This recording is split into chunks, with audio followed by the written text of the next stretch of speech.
The United States becomes a world power. In the years following the Civil War, the United States grew into a great nation. The railroads stretched into the West, opening up new lands for farmers and ranchers.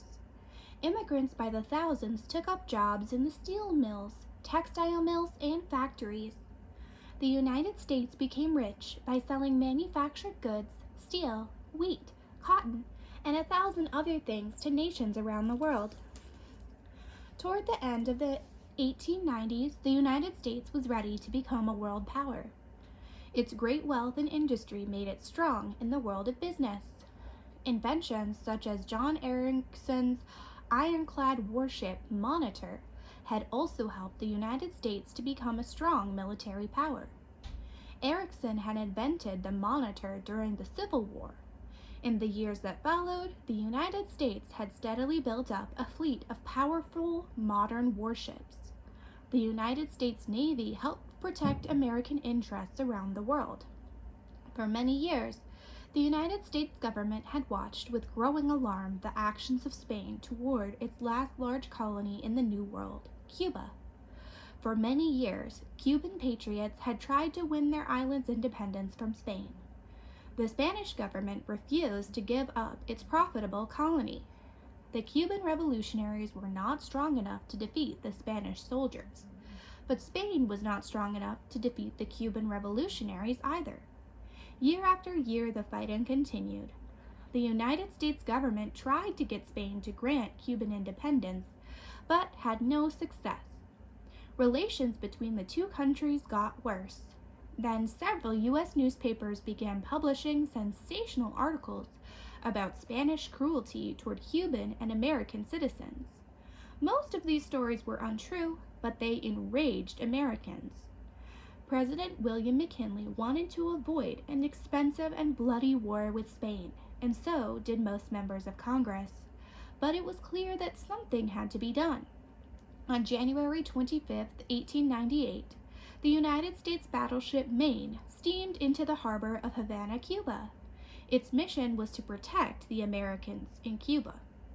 On the night of February 15, 1898, less than a month after the Maine had arrived in Havana harbor, a mysterious explosion ripped through the hull of the great warship.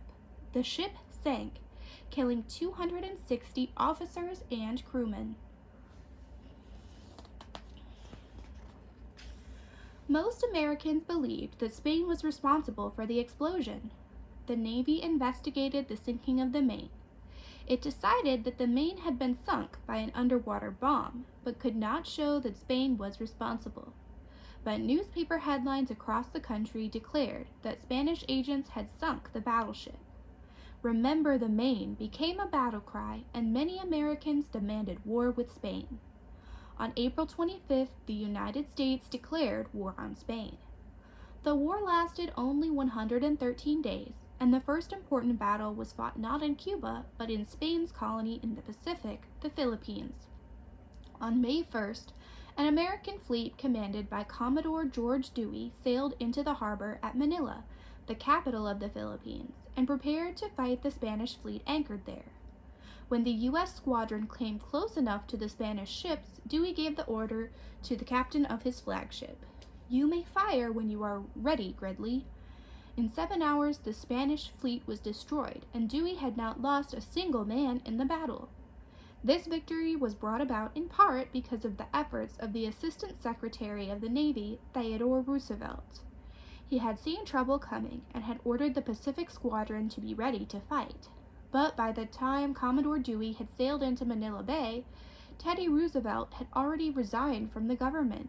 He and his friend Dr. Leonard Wood were busy raising a regiment of volunteers to fight in Cuba. Many of Roosevelt's admirers rushed to sign up as members of the cavalry regiment, which came to be known as the Rough Riders.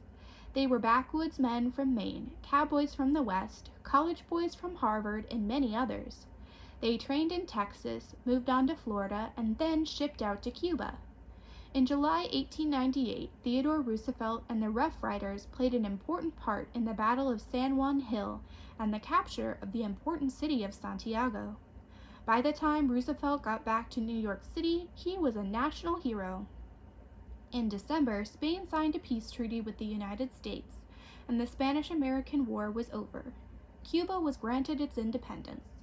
The United States gained the Philippines and the Pacific island of Guam, as well as the Caribbean island of Puerto Rico. During the war, the United States Navy had used the Hawaiian Islands as a base for refueling and resupplying its ships.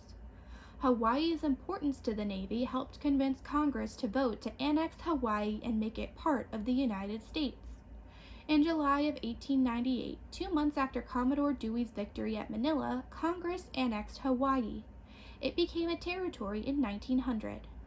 Suddenly, the United States was a world power. The Spanish-American War brought the nation new influence in world affairs. Americans felt very good about their country and their president. In 1900, William McKinley was re-elected to the presidency, and his vice president was none other than Teddy Roosevelt.